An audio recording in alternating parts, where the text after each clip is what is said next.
Welcome to Cephasbasictech. Welcome back to the channel, and thank you for all the new subscribers we received lately.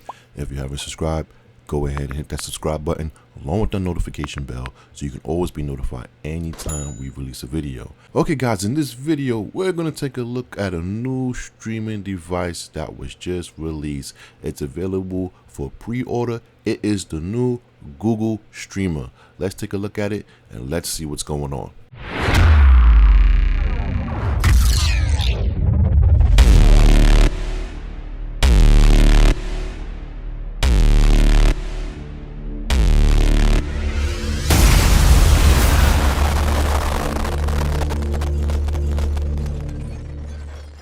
Okay guys, let's jump right into it. As you can see, Google has released their next version of the Google Chromecast. Now, the Google Chromecast TV is now replaced with this device. This is called the Google TV Streamer.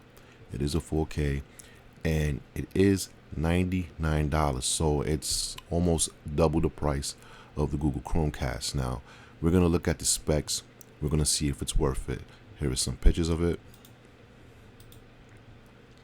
Now this is a little bit different. It's not a dongle. This is something that you place, in front of your TV. So you gotta have space for that as well. They do have a little video. When you go to their site, you can play it. So here are some of the things that we can do. The same thing as the Google Chromecast. Everything that you own, your Netflix or whatever, you can use it there. All official apps. They do have now the Dolby Vision and the Dolby Atmos. Pretty cool. It has more space. This is very important. It has 32 gigs of storage. It also has 4 gigs of RAM. We should see that a little bit later. It has a better processor. And I want to touch on this processor as well.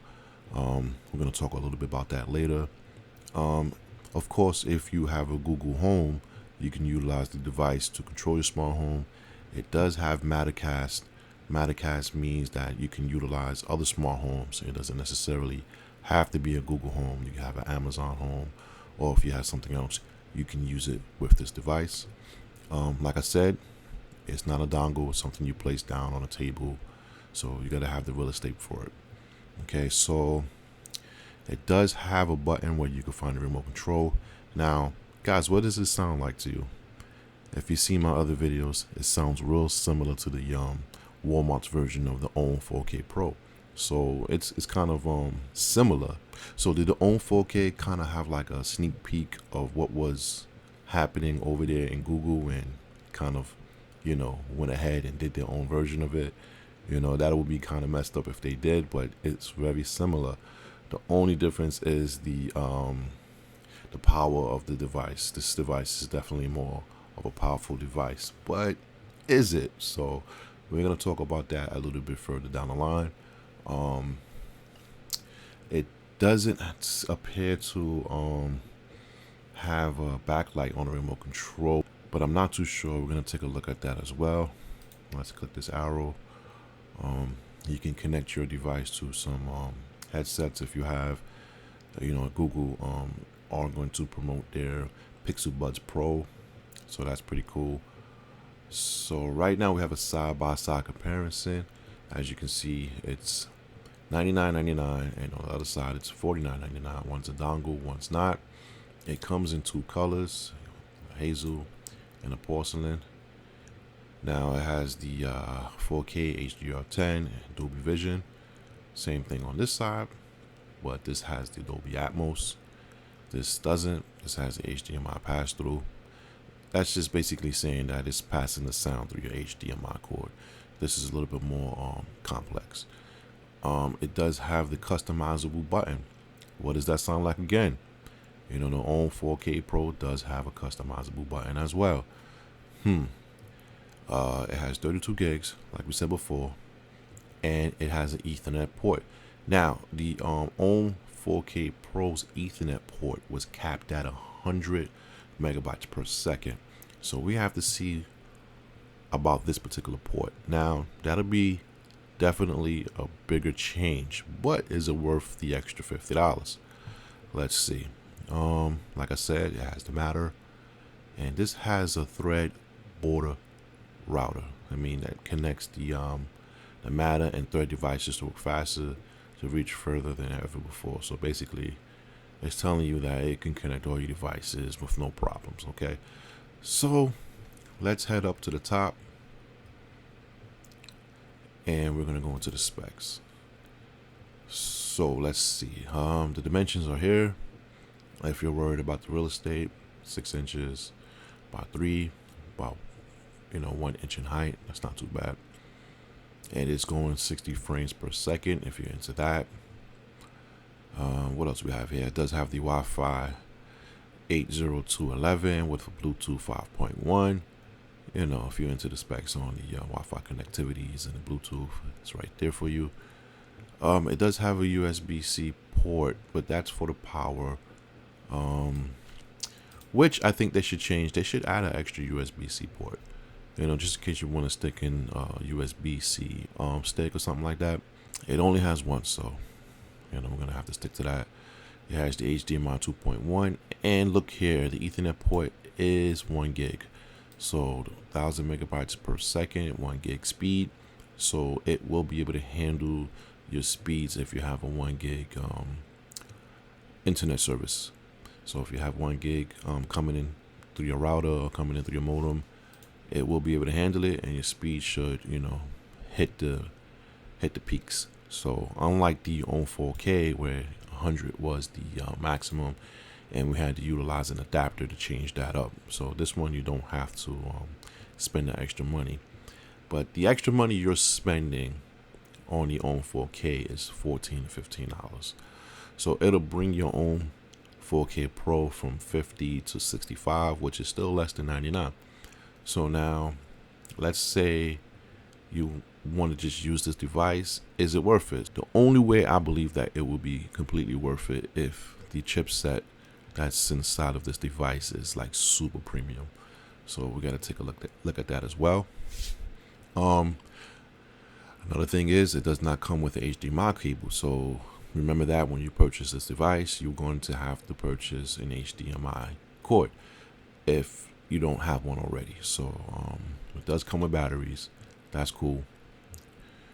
The remote control, let's take a look at it here. It looks like right here is where that extra button is going to be, where you can customize it. Not too sure if the quick buttons will be YouTube or Netflix, but it says it here, so we're going to assume that the 2 quick shortcut buttons will be the YouTube and Netflix. Most common, apps used anyway, so I'm not too upset with that. And this third option definitely will help it. And that's about it. So this is the new Google Streamer. Now, I'm going to take you over to a website, and we're going to talk about the chipset that's in this device and if it's worth it. Okay, guys, we're on the website Android Authority.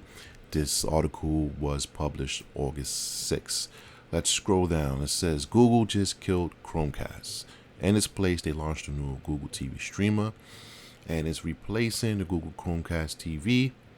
Now let's go down. It says that one of those upgrades is a new processor that offers a 22% CPU performance, which is welcome to change. However, Google did not specify which processor it is using. So basically, it's saying that there is a better processor than the Google 4K Chromecast, but they aren't telling us which particular chipset they're using. Now, TV streamers is using Amlogic's latest chipset, so we're hoping that they're using or going to use this Amlogic chipset, which is a very powerful particular chipset that most streamers will want to use. Now it says here, following the announcement on Google TV Streamer, they obtain a copy of the device build properties, which reveals code name Kirkwood is powered by MT8696 MediaTek chip. This is notably the same chipset found in the Amazon Fire Stick 4K Max. Wow. So basically, they aren't using the particular chipset we were hoping, and they're using a chipset which is very similar to Amazon 4K Max. How much does an Amazon 4K Max cost? Average around $50. So is it worth it? Is it worth purchasing this particular device for $100 when the chipset is the same as an Amazon 4K Max? Is it worth purchasing this over the Walmart's own 4K Pro? I don't think so. Maybe if you're really into the whole entire Google movement, you want all your devices to be made from Google, but I really don't see a big difference, and I really don't think that is worth the $100. Now let's go down further. On the bottom it says that the device only will support Wi-Fi 5. So we're at Wi-Fi 6 and 7 now, so Wi-Fi 5,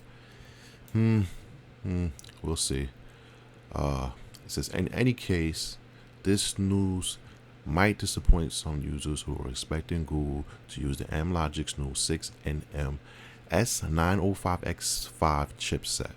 It says the 2020 Chromecast with Google TV utilized Amlogic's S905X3 SoC with 4 ARM Cortex A55 cores clocked at up to 1.9 gigahertz. So many assume Google will continue to use Amlogic for the chipset, but it did not. So there goes the answers to our question.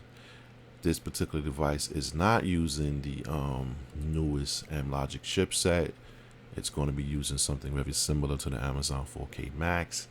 Kind of disappointing, but it's up to you guys. Let me know what you think down in the comments below. If you believe that purchasing this device is something that you're going to do, or you're going to stick to your own 4K Pro on Amazon Fire Stick. Now, the device is cool. It's brand new. It definitely outperforms the Google Chromecast 4K. So if you're trying to update that device and you want to stay in that same, that same market, that same area of using Google devices, then okay. But if you're an 4K Pro user, if you're an Amazon 4K Max user, is it worth the change? Is it worth that particular upgrade for the price? Let me know your thoughts down in the comments below. And with that said, guys, thank you for watching, and I hope you enjoyed. Thank you for watching. If you have made it this far in the video, guys, like and subscribe to the channel.